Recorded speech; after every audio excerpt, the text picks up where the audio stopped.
On a réfléchi à différents axes de développement, notamment dans des possibilités de production de réservoirs en plastique ou en béton ou en acier. Bon, j'ai pas mal circulé en Amérique du Nord notamment, et c'est en Amérique du Nord qu'on utilise beaucoup la buse en acier métallique spiralée galvanisée. Et à partir de cette buse métallique, on a pu très facilement comprendre qu'en y mettant deux bouchons, ça faisait un réservoir, et en les assemblant les unes aux autres, ça faisait un bassin. Donc on a inventé Tubao,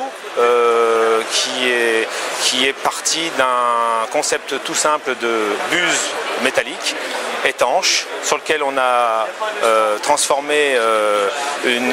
historiquement un outil qui servait à la canalisation des routes, et notamment des passages inférieurs routiers ou des passages de gibier sous les routes. On a une possibilité de réservoir étanche pour la rétention, pour la régulation des eaux pluviales,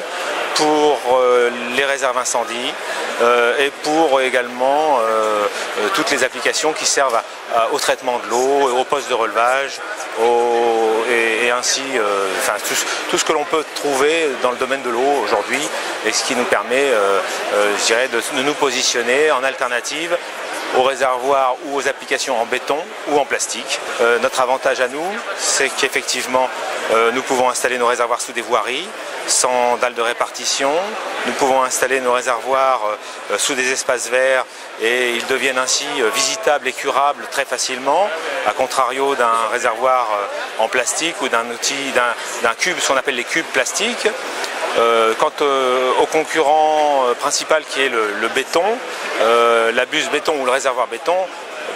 j'ai pas beaucoup de dessins à vous faire quant à l'implication logistique, le génie civil, le temps de réalisation que ça implique, ce qui fait